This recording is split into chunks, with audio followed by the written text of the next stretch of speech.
दोस्तों नमस्कार, मैं कर्णदेव ब्लॉगर, आपका दोस्त, आपका यार। दोस्तों मुझे चाहिए हमेशा आप लोगों का आशीर्वाद व प्यार।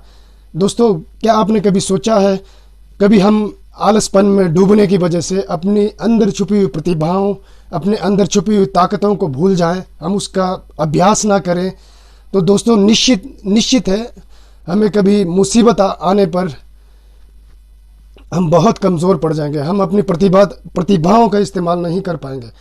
आइए दोस्तों मैं आपको विस्तार से इस कहानी के माध्यम से समझाता हूँ। दोस्तों पुराने समय की बात है, एक बहुत बड़ा गिद्धों का एक झुंड हुआ करता था। वह हमेशा खाने की तलाश में इधर उधर उड़ा करते थे।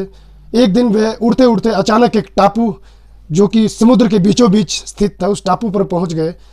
उस टापू पर उतरते ही उन्होंने देखा उधर टापू की चारों तरफ हरियाली और उधर दुनिया भर के मेंढक और विभिन्न प्रकार की मछलियाँ और कई समुद्री जीव खाने के लिए उपलब्ध थे। उन्होंने उस टापू को देखते ही उन्होंने ये निश्चय किया, आपस में कहा कि हम इस टापू को छोड़कर कहीं नहीं जाएंगे, क्योंकि इधर हमें बिना मेहनत किए ही बहुत कुछ खाने को है। हम अपना जीवन यहाँ आराम से बिता सकते हैं।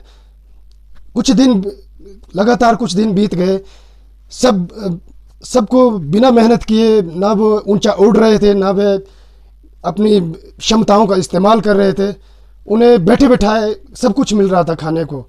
इस प्रकार उनकी स्थिति देख के एक बुजुर्ग गिद्ध को थोड़ा अटपटा लगा। बुजुर्ग गिद्ध ने सोचा, मैं इन्हें आगाह करता हूँ, हमें अब ये टापू छोड़ के चला जाना चाहिए, क्योंकि हम इस टापू पर बिना मेहनत किए हुए भोजन मिलने की वजह से हम अपनी प्रतिभाओं का इस्तेमाल नहीं कर पा रहे हैं।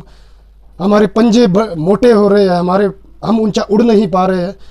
उसने उन गिद्धों को कहा, अरे हमें उस टापू को छोड़ के चला जाना चाहिए, क्योंकि इस टापू पे हम अपने ना उड़ने की प्रैक्टिस कर पा रहे हैं, ना हमारे पंजे मोटे हो रहे हैं, इसलिए हमें इस टापू को छोड़ के चला जाना चाहिए। बाकी गिद्धों ने कहा, अरे मूर्ख, तू तो मूर्ख है, तू तो भगवान की दी हुई सामने खाने की थाली को ग्रहण नहीं करना चाहता है। अगर तुझे जाना है तो तू जा, हम तो इधर ही जीवन व्यतीत करेंगे। गिद्ध ने उन्हें बहुत समझाने की कोशिश की, पर वह कोई भी गिद्ध नहीं माने। इसलिए उस गिद्ध ने निश्चय किया, मैं खुद ही इस टापू को छोड़ के चला जाता हूँ। उस गिद्ध ने ऊंची उड़ान भरी और वह जंगल की तरफ रवाना हो गया। बहुत दिन बीत गए। अब गिद्ध ने सोचा, क्यों ना मैं अपने भाइयों की खोज खबर करने टापू पर जाऊं। जैसे ही वह टापू पर पहुंचा, उसने देखा चारों तरफ उसके भाइयों की लाशें पड़ी हुई है। कुछ उसके गिद्ध भाई उधर घायल पड़े हुए हैं। वह जल्दी से उन घायल गिद्ध भाइयों के पास पहुंचा और पूछा, भाइयों, अरे ये तुम्हें क्या हो गया, ये क्या हो गया सबके साथ। घायल गिद्धों ने कहा, अरे भाई, आप तो सही बोल रहे थे, आपने हमेशा हमें आगाह किया था, हम आपकी बात नहीं माने। क्योंकि एक दिन आपके जाने के बाद यहाँ एक बहुत बड़ा जहाज आया। उस जहाज से जहाजियों ने एक चीते के दल को इस टापू पर उतारा। शुरू में तो वह चीते इधर उधर समुद्र में जीव जंतुओं को खा के अपना जीवन यापन कर रहे थे। फिर उन्होंने अनुमान लगाया कि हम गिद्ध ऊंचा नहीं उड़ पा रहे हैं। इसी प्रकार उन्होंने मौका देखकर हम पर आक्रमण कर दिया। उनके आक्रमण करने के समय हमारे पंजे बहुत मोटे हो गए थे, हम उड़ नहीं पा रहे थे, इसलिए हम उनका सामना नहीं कर पाए। गिद्ध ने कहा, अब भाइयों, अब मैं क्या कर सकता हूँ, अब पछताए कुछ नहीं हो, जब चिड़िया चुग गई खेत। और वे इतना कहते ही वे वहाँ से उड़ चला जंगल की ओर। दोस्तों इससे हमें यह शिक्षा मिलती है दोस्तों कि हर मनुष्य, हर जीव जंतु के अंदर भगवान ने असीम ताकतें, शक्तियाँ दी है।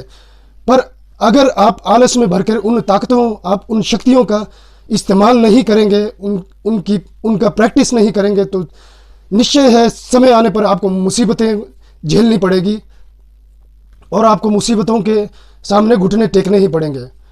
तो आप और मैं हमेशा ये प्रण लें कि हम हमेशा लगातार मेहनत करेंगे और अपने अंदर छुपी हुई ताकतों का हमेशा इस्तेमाल करेंगे और कभी हार ना मानेंगे।